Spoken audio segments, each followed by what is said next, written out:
Good evening. I am Mariette Sidibe and this is QTV News coming to you live from our studios on Caraba Avenue. Thanks for joining us. Here are the main local news headlines. President Barrow on Wednesday continued his dialogue with the People election campaign tour in Fulabantang and Jahanka in Fuladu and the island settlement of Janjanbureh. Today, 18th November, is African Statistics Day, commemorated to raise awareness on the importance of statistics. We hear from the Minister of Finance and Economic Affairs on the significance of the day. The State Intelligence Services, SIS, on Wednesday briefed the press on the outcome of the just concluded nationwide security assessment tour. The National Assembly on Thursday passed into law the 2021 Gambia Capital Market and Securities Bill. Those were our main headlines. Now the news in detail.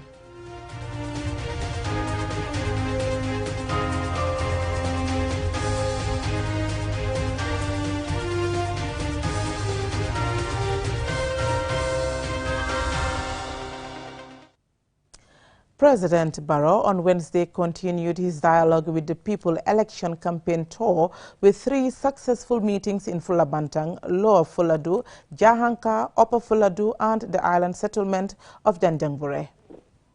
President Barrow on Wednesday continued his dialogue with the People campaign tour with 3 successful meetings in Fulabantang, Lower Fuladu, Jahanka, Upper Fuladu and the island settlement of Janjanbureh. Addressing the crowds, the Gambian leader said despite the numerous achievements, there is much more to achieve as he intends to use his next term to further transform the tiny West African nation of less than 3 million people. He promised to construct the poor road linking to Jahanka village and roads between Janjanbureh among other roads to be constructed in the years ahead. The president has also promised school bus to the students of Amitage High School.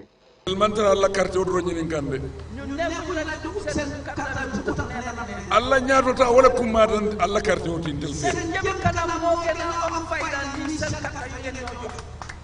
He shared with the people of that part of the country that the Gambia will, for the first time, get world-class 6-lane roads with flyovers from Airport Johnson in Old Yundum to Sting Corner to ease the movement of people. He also informed the people that his government is also constructing 20 new urban roads to decongest the main highways. He said every genuine Gambian knows the country has positively changed, hence the reason for many people wanting to contest for the presidency. He recalled how many Gambians were exiled but returned after his election and are vying for the top job. ndemu president o menti man siya jubede men kumatante ni mu Gambian ko de wala kumatante amake siya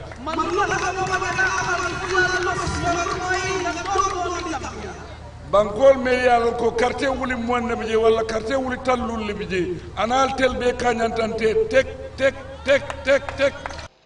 He advised the people of Fuladu not to listen to the oppositions who he said have nothing to offer.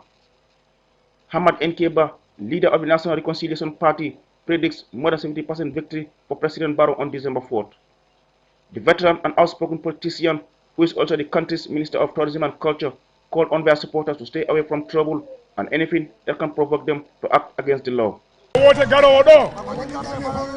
Min ban mi estimate ko 70% victory for Adama Barrow.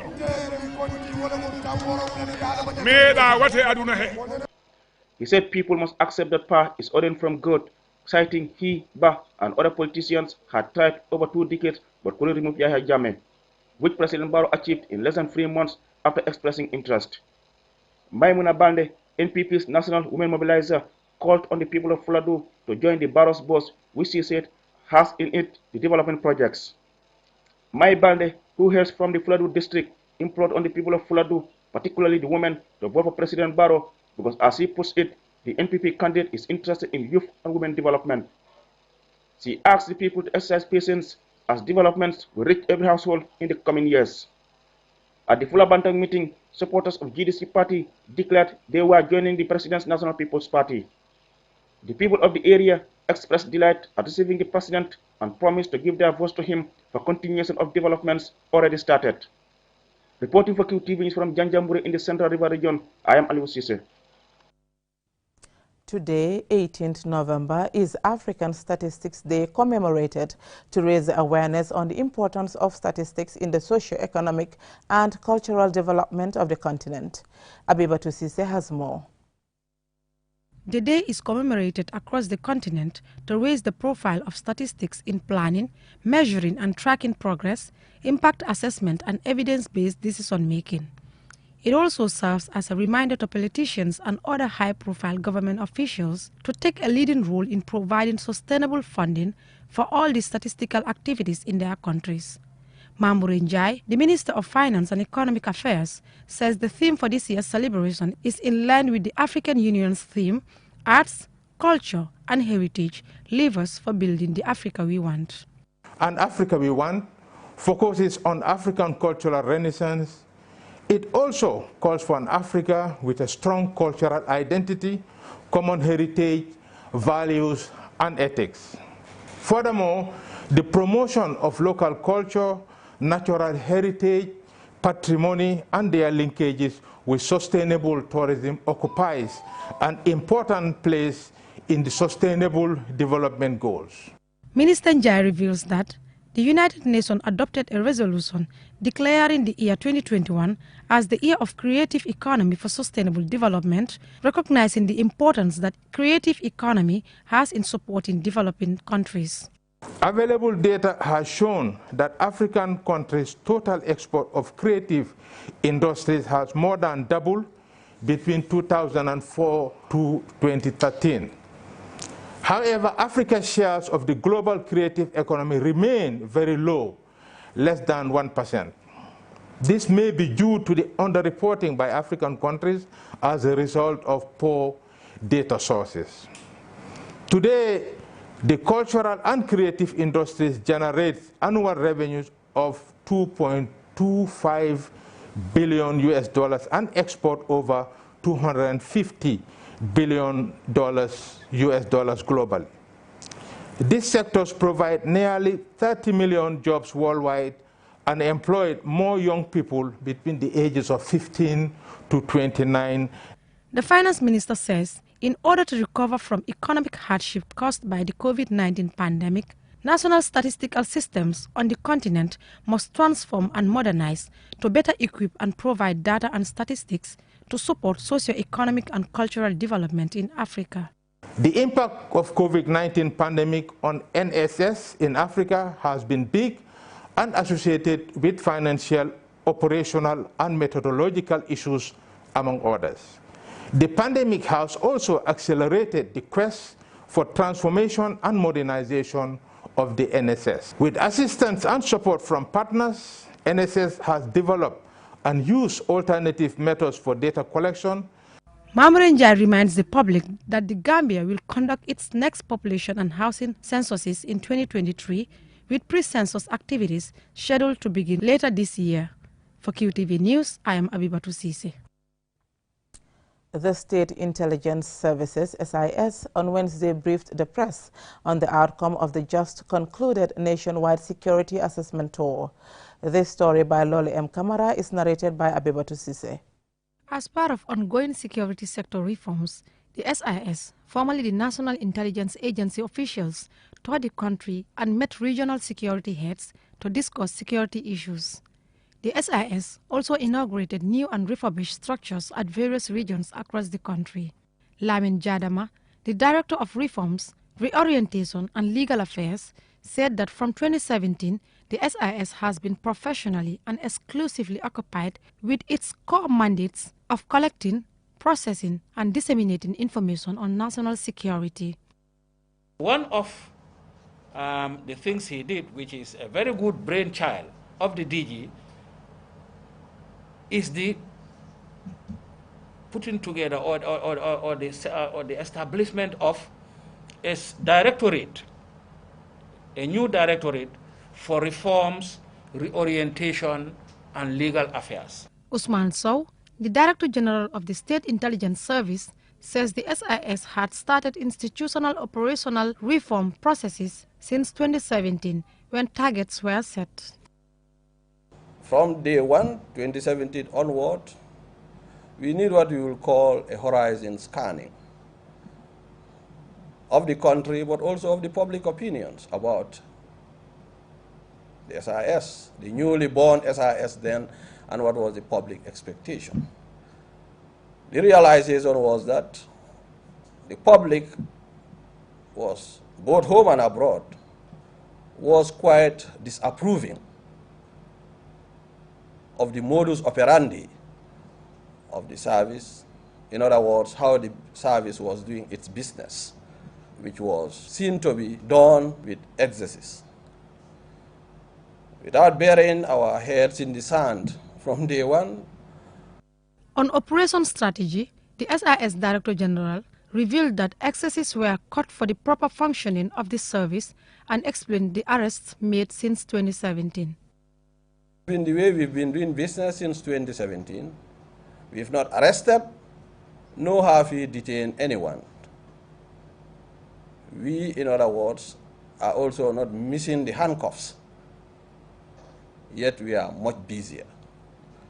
Director Sow thanked Gambians for their continuous support and collaboration, communication and interactions, which he said had improved over the years. The SIS has had a way of interacting and discussing and meeting and interfacing with them. For everything, this again has strengthened our operation, because the realization was that people were really running away from us. And we are a public institution. We need, in our reform agenda, to come up with a pillar that will address this, to come with a strand and an approach to address this. During the ongoing process, we've also interacted with stakeholders, processes, commissions in this country during these 4 years. On the stakeholder engagement, the SIS officials revealed that the tour gave them the chance to meet regional security heads, religious, traditional, community leaders, and civil society organizations in line with the National Security Belt Initiative. They say the policies and law under review at the SIS include the Code of Conduct, Selection and Recruitment Policy, and Training Policy, amongst others. For QTV News, I am Abibatu Sise. We will now go for a commercial break. When we return, we will have more local news stories. You've got big decisions to make. For this election, one decision is clear. Who has the most experience? Who brings the in-depth coverage? Who brings you most relevant information? Now is the time to watch your decision pay off. Live non-stop coverage. Live streaming on Facebook and YouTube. Your text messages and election alerts. Decision 2021 only on QTV. Comprehensive election coverage.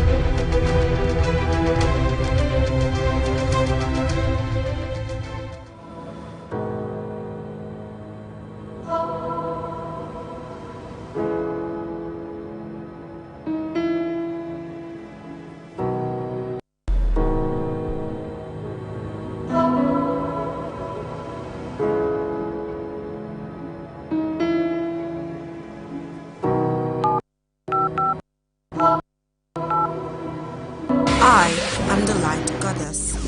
Everything I touch turns into light. I am the light at the end of the tunnel, and my technology is the answer. I am the happiness in your life. I keep you connected, and I am Q-Power. I am Q-Cell. I am Senior Boss. We innovate, others follow. Call 111 for more information.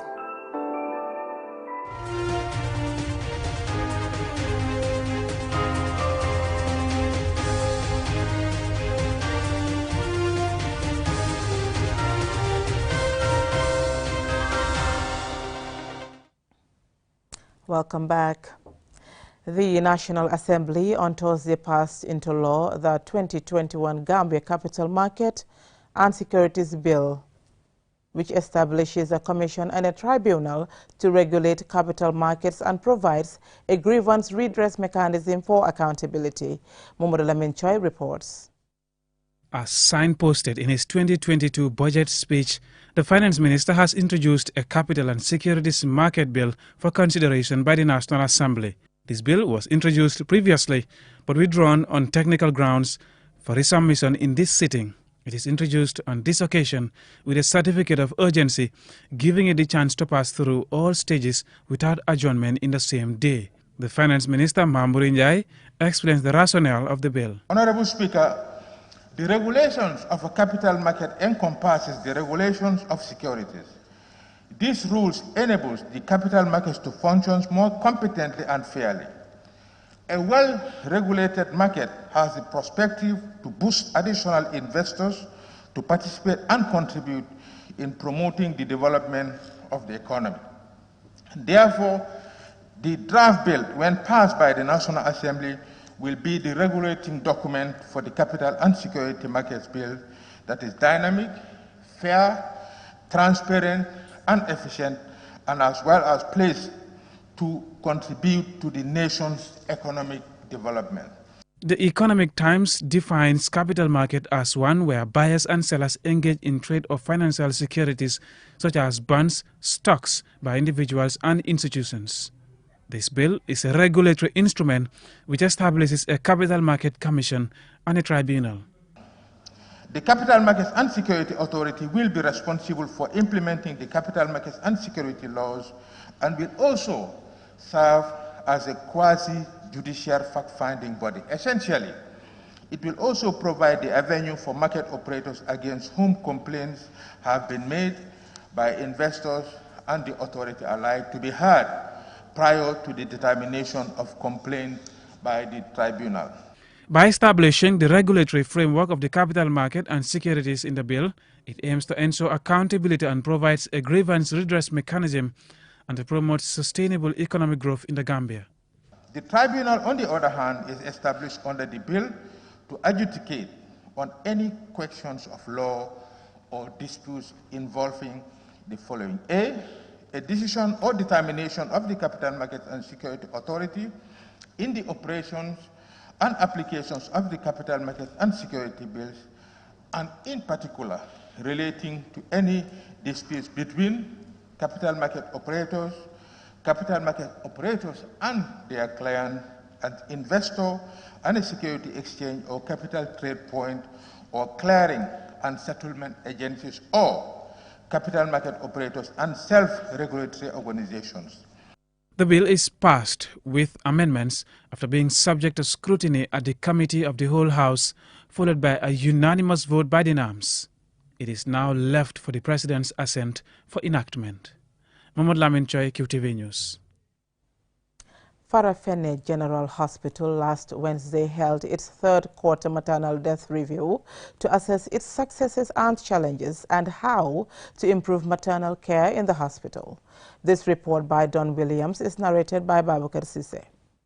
The purpose of a maternal death review is to assess performance to improve the quality of safe motherhood programming, to prevent future maternal and neonatal morbidity and mortality, and to identify actions to prevent future shortcomings in access to quality maternal and neonatal health services. Basiru Drame, the Chief Executive Officer of Farafenni General Hospital, welcomed the attendees and explained the importance of the convergence. This is something that is very, very crucial, is very, very important, because it's an avenue whereby we all take account of what has happened until this woman actually died. We intend that what's going to be discussed here, we're going to come up with recommendations or strategies that will actually avert future occurrences.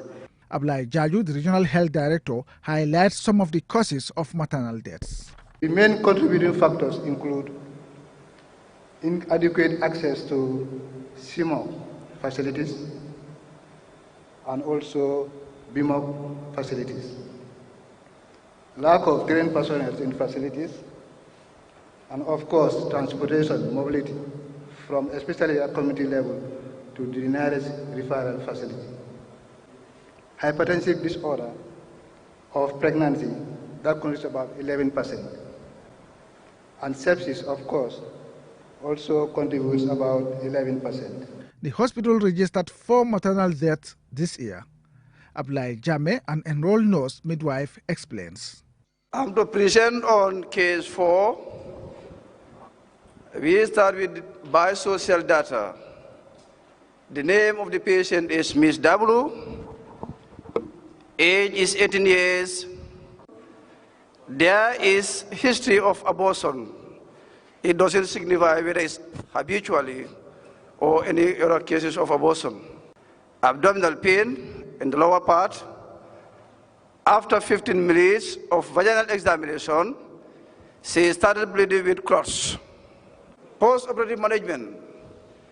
She was put on oxygen therapy on the following treatment: IV ceftriaxone 1 gram BD, IV gentamicin 80 microgram TDS, IV flagyl 500 milligrams TDS, IV Ringas 500 mils QDS, to monitor vitals every 30 minutes for 2 hours, then hourly for 6 hours.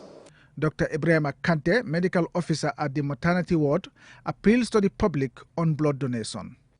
Especially for husbands, when your wife starts seeing blood at home, immediately she is going to the hospital, you know that probably she might need blood, you have to follow her, because we are receiving women with very old women who cannot donate them. So this is something very vital that I want to recommend to the general population. The WHO has estimated that 500,000 women die every year during pregnancy and childbirth, and over 7 million women who survive childbirth suffer serious health problems.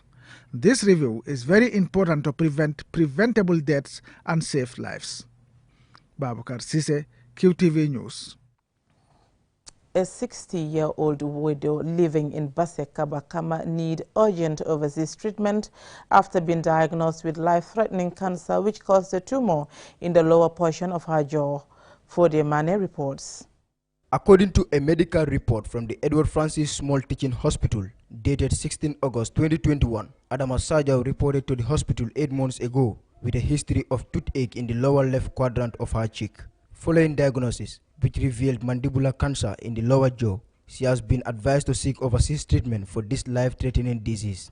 Adama Sajau, a mother of 3, said she has sleepless nights due to the unbearable pain, coupled with health challenges such as difficulty in breathing, joint pains, and frequent fevers. Adama used to earn a living doing vegetable farming. Now that she has been diagnosed with cancer, she has abandoned gardening. In tears, Adama explains her role in the house in supporting her sons to provide for the family's daily needs. I'm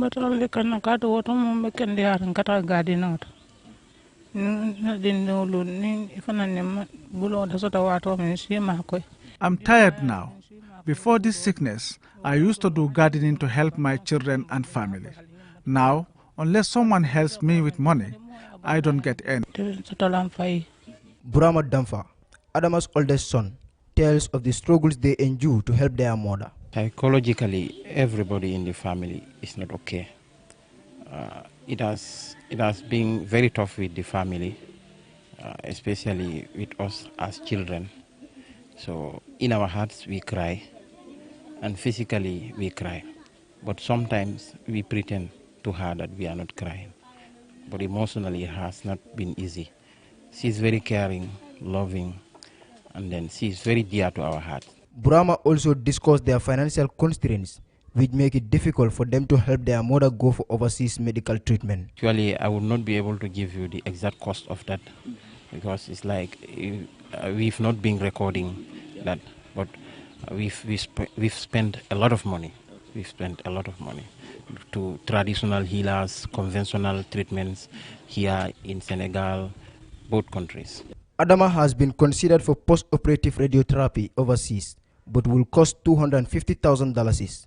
Anyone wanting to support Adama can call QTV on 3333-245 or email us at news@qtv.gm. Reporting for QTV News, I am Fode Mane. Before we end, here's a recap of the main headlines.